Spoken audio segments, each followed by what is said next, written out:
is we're going to go and touch a little bit on how to improve that, you know, from a standpoint of physical therapy, things that Dan sees all the time with shoulders, and what we do with people here in general, but especially like what are some things that we focus on when we have, I would say, bad postures, nagging pains, shoulder issues, or previous injuries.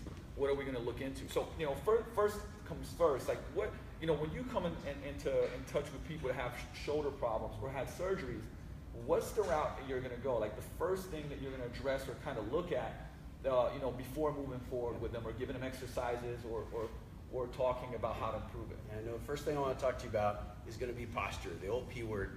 Now, I know posture isn't static. We are not always in the same position, but the more often you're in a good position or how more often you're in a bad position, that will reflect on your movement.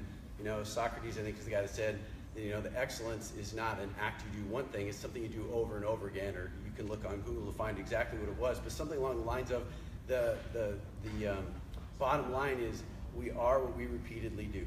So if you're kind of crappy posture and then you try to get good posture in the gym, you're not going to be as successful as if you think about your posture more often. When I was in PT school back then, all the articles and the research on posture found people with postural faults. They did some intervention and then looked again to see the improvement they made. More current research on postures, they find people who are an adult with great posture and say, how'd you get this way? Yeah. You're an adult with great posture. You probably have the same attitude those people have. You think about it a lot. So right off the bat, I talk to people about posture and just try to be more mindful. You can go about it in a lot of different ways, but if you just think about your posture, try to be more upright with your T-spine and more retracted with your shoulder blades. Here's one piece, here's one piece. Fix this, and you're off to a great start. And two cues on that, if I could just jump in and Absolutely. throw them. One is think like on, I would say on the top of your head, right? On the crown, I would say the crown of your skull. If there was a string and you think somebody's pulling it, Pull it up. that gets your neck in a good position, right? It gets your spine in a good position. And the second one is what we see, and you see this a lot, right? Is this whole rounding. And instead of saying proud chest, I like to say, hey, make the clavicles run away from each other. So now you're not affecting the low back, but you are getting a nice posture in that upper back. So those two, you know, you find yourself in office, awareness, right? Awareness, string, whoop, clavicles run away from each other, bam. And if you can do that more often, it's already going to make an impact. Yeah. It's already going to make an impact. Absolutely. And another piece of low-hanging fruit is when you're in the car. 2 hands on the wheel, shoulders like this. I can keep my hands in the same place and put my shoulders in a different position. That will definitely affect how you feel. I remember having a patient one time who at the time I didn't realize when I told him his posture was a big factor, he didn't really believe me. But afterwards, the next time I saw him, he said, you know what, you were really right, because I didn't believe you. And then while I was driving home, my hands started to go numb, and I remember what you said, and I brought my shoulders back, and sensation came back to my hands. So it matters. So work on your posture. You want to talk on a couple drills first before we go on something else? Or do you want to go to the next thing? I think one of the things that I wanted to touch on, that's almost kind of a little bit of a rule for training, because we want to talk about training, and like, you know, when should you be able to press overhead, you know, and when, like, you have to own it, right? You have to earn the right to press overhead. And what we see a lot of is, you know, people going overhead that maybe should not be going overhead. And a very simple test is a thing called the flexion test. Now, usually we do this up against the wall. I'm gonna just kind of slide up against this this pole, and you can imagine that there is a. Actually, you know what? I'll move this out the way too. That's this is live. Not a good idea. Not a good idea. But you can imagine that this is a wall, okay? And you'd step a little further away from the wall so you can have your low back be almost flat or have a natural curve, right, against the wall. Your neck is against the wall and your chin is tucked, right? So now we have this good, I would say, spinal position. Now, if you can imagine that, obviously this is an extension that has the wall coming out. We would do what's called an overhead flexion test. So you would keep your elbows locked out completely. Think of long fingers. That's kind of what'll do it. And from there, we're going to drive up and get our thumbs to the wall. Now, once we do that, and you may not be able to do that, you will exhale. So from here, I'm going to breathe out fully, because that's going to get my rib cage down in a good position. And what you'll find is a couple of things. Most people will either start bending their elbows to touch the wall because they just don't have that good mobility and range of motion to get there. Or they might have, be able to get to the wall, but their head will move forward. Or they may arch their low back to get there, right? Or if they do have a good posture, they may just not be able to get to the wall. So they might be this far away from the wall. Or you might see some asymmetries and things going on, which is great too, because now you can tell what to work on. But the reality is, if you look at me from the side, and I have great posture, but I cannot get overhead in a healthy way with no weight on the bar. So I cannot get overhead with just my body weight and my arms. That is a sign that you should probably not be lifting, jerking or snatching or pressing, especially barbell pressing or anything like that, overhead. Because there's only two ways you're going to get there. One is you're going to finish here, right? The second one is you'll arch your low back to get overhead. Because now, look, I can get there, but what's happening is I'm loading up the posterior facets of my spine like in a way that we don't want to do. And you'll see that people actually have low back pain that don't have good shoulder mobility because reaching overhead creates this extension in the low back. So that's a test that you can do easily at home, at the gym, up against the wall, and it'll give you some insight on like, hey, maybe like I've been doing some shoulder work and trying to grow my shoulders, but I probably shouldn't be going overhead. And that's when we start looking into different options.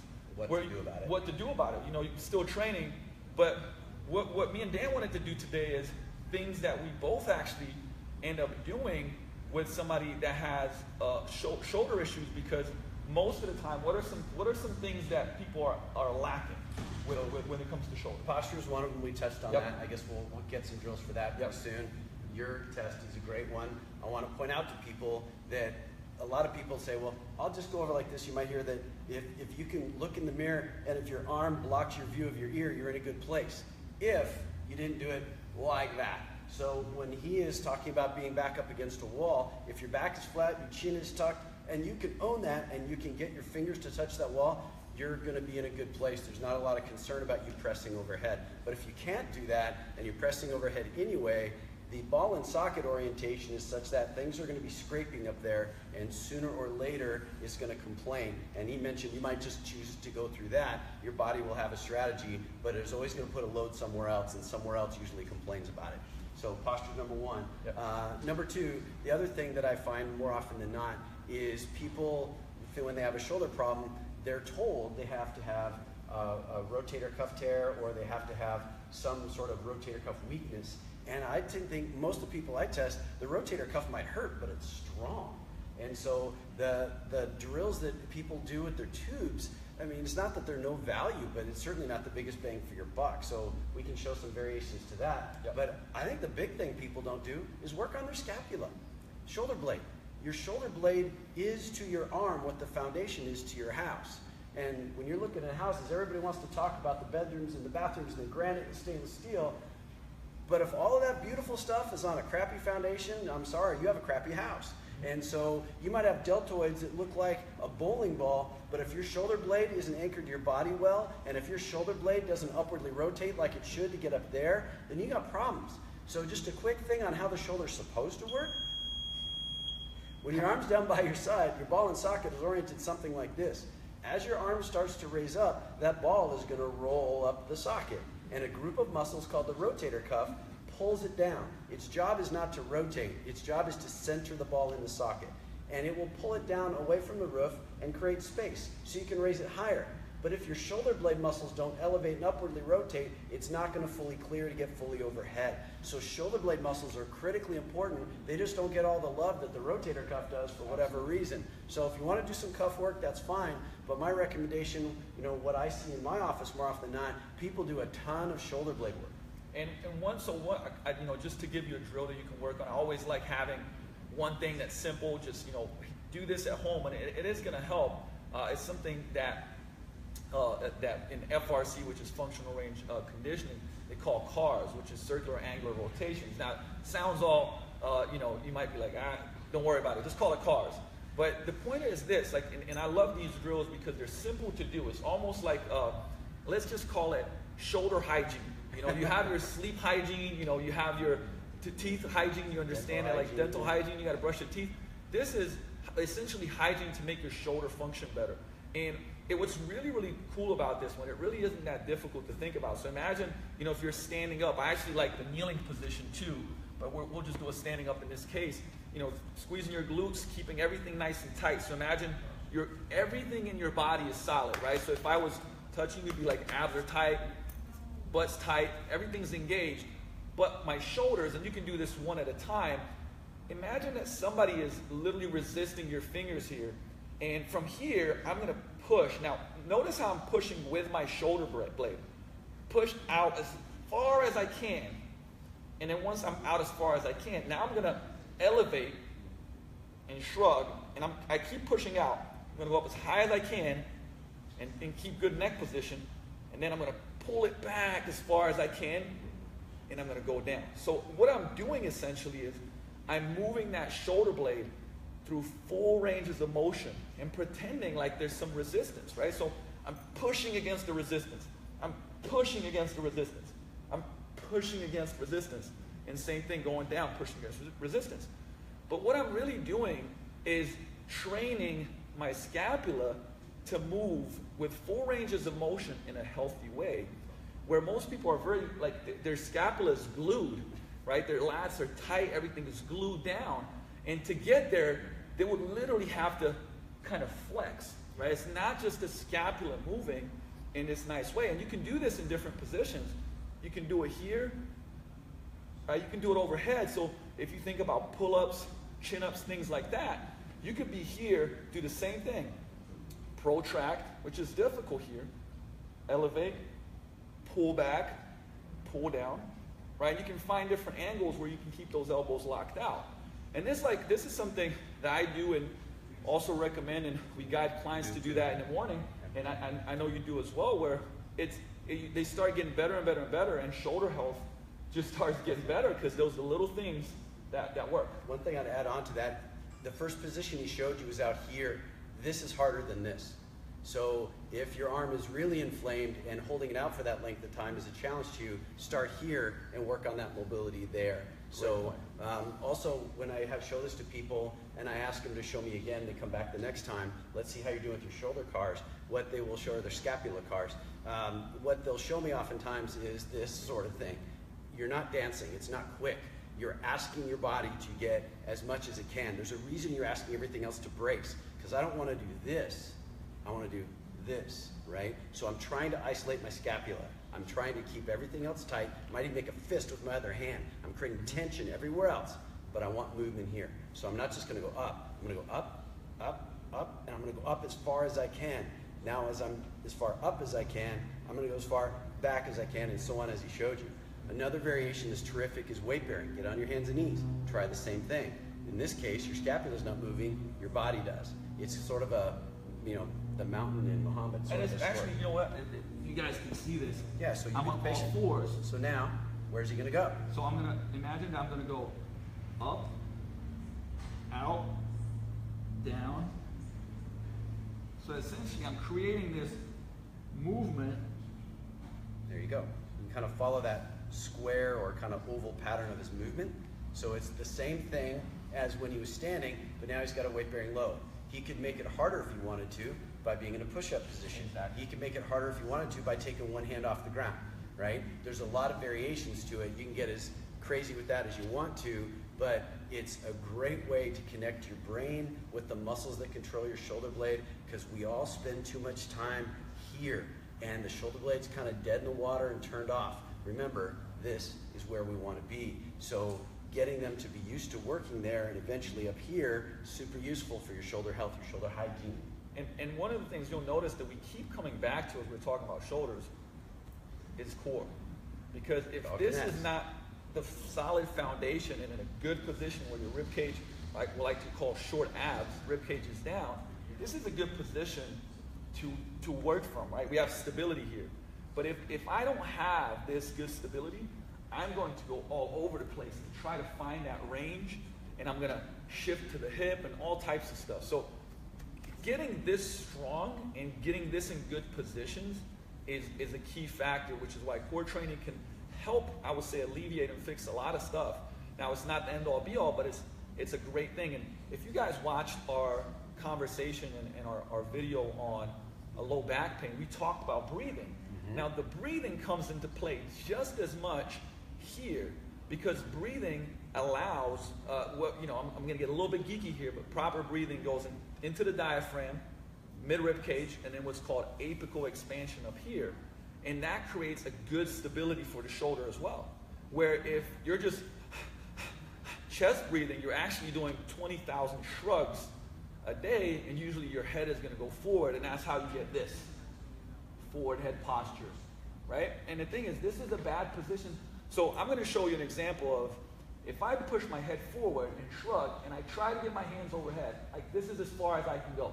That's it. Now watch what happens if I get my neck in a good position. Now I can go overhead. And you can try this at home and see what I'm talking about. So he's not lying. it's going to happen. So having a good position here and a good position here puts your shoulder in a better position. I'm going to add on that if I can. Absolutely. When we were talking about breathing with the low back, we were talking about the fact that when you breathe diaphragmatically, that is the trigger for other muscles in this region to turn on. So you have a certain amount of core stability without having to think about it. You just breathe diaphragmatically and it magically happens. Well, the consequence of not breathing diaphragmatically, you're still going to breathe, is how you get air in your body without it. And that is with muscles that live up here. So if you're not breathing diaphragmatically and expanding your abdomen and pulling down with that diaphragm, you will breathe with muscles that live in this region. So therefore, these muscles, if you will, are always on, and you're going to have some abnormal tightness. A friend of ours, Eric Cressy, the way he gets people to understand about breathing, because when you're talking to 19-year-olds, they really aren't that excited about breathing. Of course, neither are 50-year-olds when you get them in, but is he'll measure their shoulder mobility. Every pitcher understands the importance of their shoulder mobility. So if he recognizes they have a breathing problem, he doesn't say anything to them. He measures their shoulder, takes the number, shows them how to breathe better, has them sit back and breathe for 5 minutes, and he measures them again, and he says he typically gets about 10 more degrees.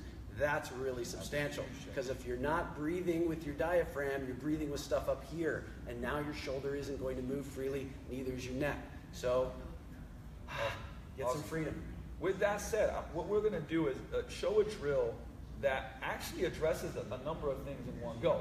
So when you have tight lats and tight triceps, tricep is actually a big culprit in restricting shoulder range of motion. Overhead especially. And so this is a drill that's going to incorporate lengthening.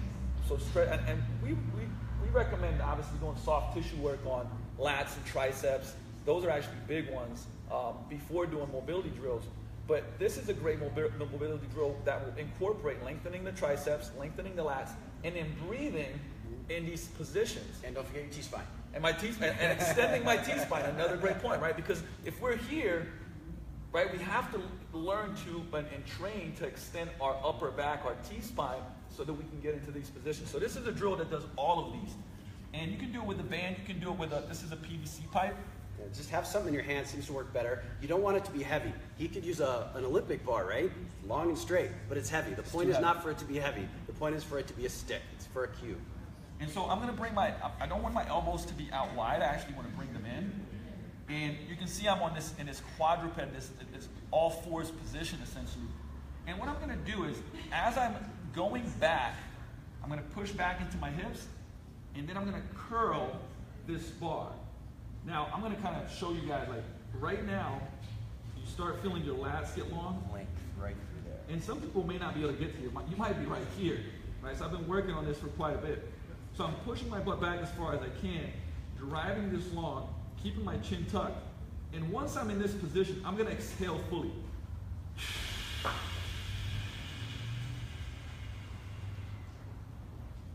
Then I'm going to breathe in through my nose.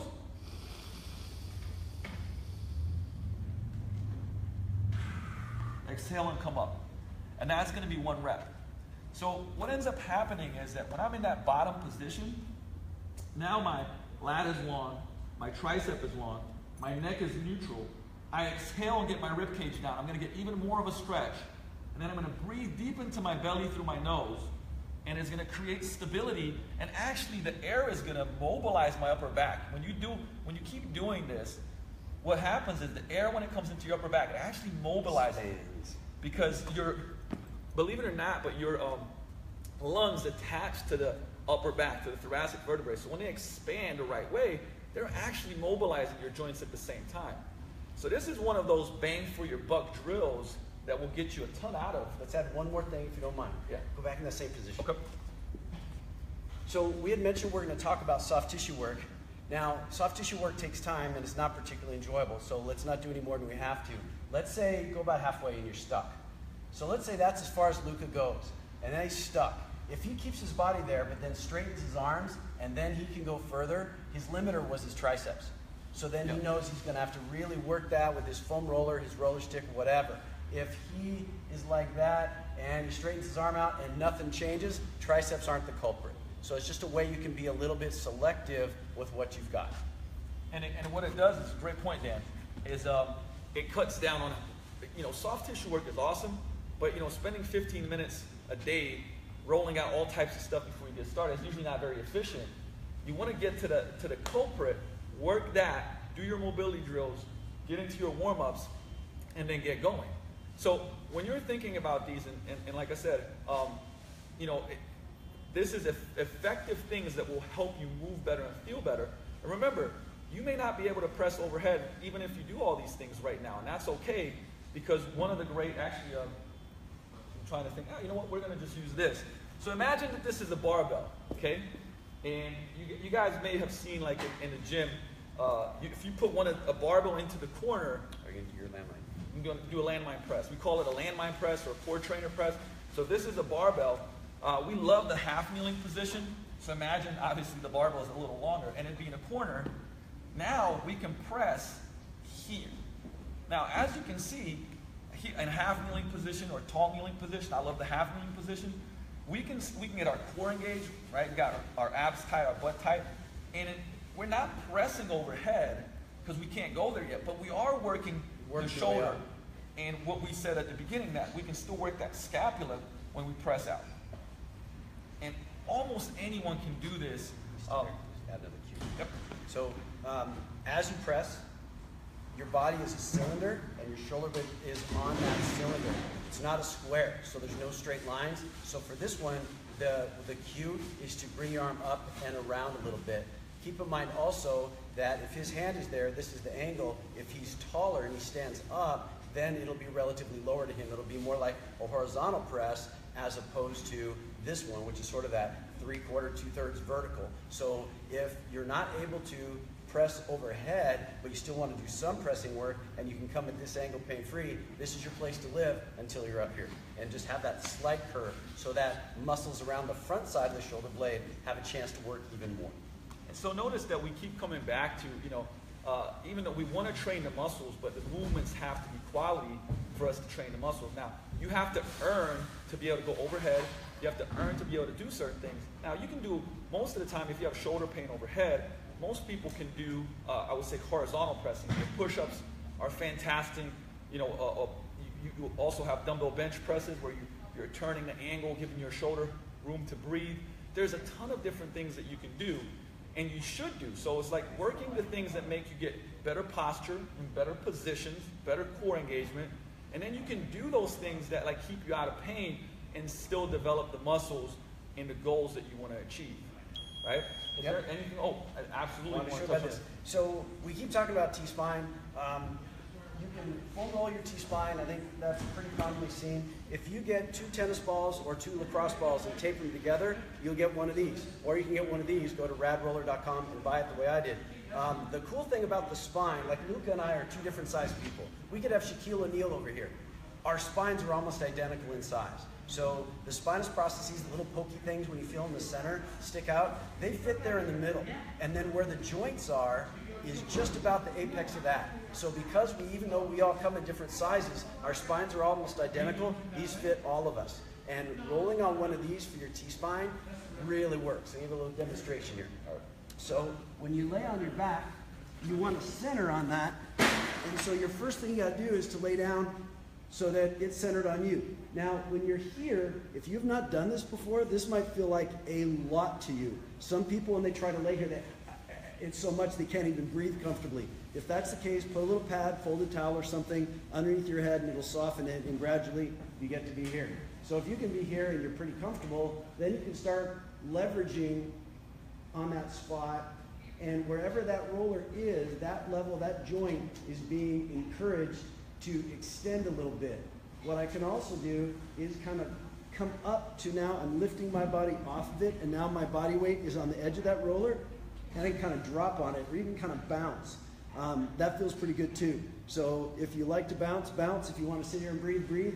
Or if you want to do these extensions, or you can get a little creative with how your arms move, work on that. There's a zone through your back from roughly here to here that this will feel terrific on. When you get a little bit low, it doesn't feel like much because you start getting into the curvature of your low back. When you get a little bit high, it doesn't feel like much. You start getting into the curvature of your neck. But this is such a powerful tool. Want to make sure that we talk about it. That's fantastic. Fantastic for extension. And you'll notice doing some of these drills, I mean, legitimately you could do the breathing drill, extension here, go on a roller. That, even though it's a test, it's actually an exercise too, the overhead flexion test. And just tiring. Yes, it's tiring. And if you just do those and do the cars that we talked about, your shoulder will feel better. It just will. I mean, unless you have some serious injury, which obviously definitely get it, looked at and referred out to this guy right here, then you can have a better workout with less nagging pain. And once again, nobody likes to be in pain. Nobody likes to train hard but can't because there's something holding you back. So something that these were just some drills and some principles around shoulder, I would say, function and shoulder performance, and how you can improve it, and how you can get yourself into better positions, or maybe not do some things that you've been doing that's hurting you, right? Taking a step back and improve where you're at. Because look, we want you to train and get the results that you're looking for. And the truth is that even if you've got stuff going on, there's smart ways of training around it, improving it, and still getting performance gains or muscle gains or fat loss gains. It's all possible. But you definitely want to stick to certain principles, and every person is different as an individual, and we just want to make sure that we don't put round pegs into square holes, but we customize things to you. One thing I think we'd be remiss if we didn't talk about, one of the things we mentioned that you can do to press to kind of meet in the middle and not overhead press but still work on pressing was use the landmine. Another one that often works is simply going from a barbell to a dumbbell so your arms can find the arm slot that they want to be more comfortable in. It will particularly be challenging to you if you take a kettlebell and go bottoms up with it and do that. That's just a way sometimes you can get that. But if I'm a physical therapist and I'm talking about a shoulder problem, we have to talk about the rotator cuff, right? Because everybody has a weak rotator cuff supposedly, and it means everybody does their tubings. I make fun of tubing exercises all the time, but they have value. I still use them. But understand the value that they have is like this much, but the popularity is this much. They are way disproportionately popular in what they do for you. So it's not that they're no value, but boy, they're really overhyped in my opinion. But if you've got some tubes and you want to use them, I'd like to show a couple variations. Be so kind of your door for me. Always. This is the Luka door, right on. So one of the things you can do, rather than just your typical, ERs like so, is to combine it with a row and a press. So I'll have it here again. Everything we've talked about still comes to play. My body's locked in, I'm holding it tight, and I'm just going to row it. Then I'm going to externally rotate it. Then I'm going to press it. That is one of those things that's a little bit harder because I'm going to have to keep my angles. So I'm going to initiate my row with my scapula, not with my elbow, but with my scapula. Get my arm to there, externally rotate it to there, and now when I start to press it, I'm trying as best I can to keep a vertical forearm. It really wants to do that. And I can keep a vertical hand. That's easy. That's not the goal. Row, externally rotate, and press with a stable core and not the jutting up neck that you're talking about. That's a nice little variation. One other little variation, if you're from Seattle, you're familiar with the Hammering Man statue out in front of Seattle Art Museum. We start with this, we externally rotate, and then we Hammering Man. Again, with Hammering Man, I'm not doing it that well, I'm gonna have to get closer to you, is I'm trying to keep my forearm vertical. It wants to do that, I have to hold it like that. So I can externally rotate as many times as I want. Say I'm gonna do 10, I do 10 of those, and now I'm going to try to do 10 Hammering Man.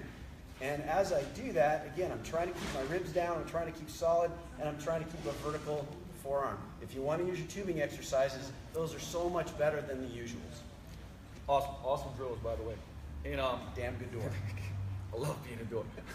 But So taking like these principles and, you know, just start implementing some of this into your training sessions and see how you feel about it. And if you guys have any questions for us, hey, shoot us a message, comment in the section below.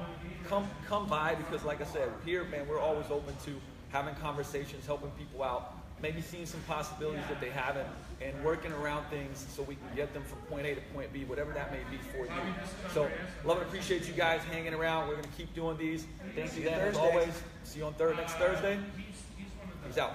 Thank you.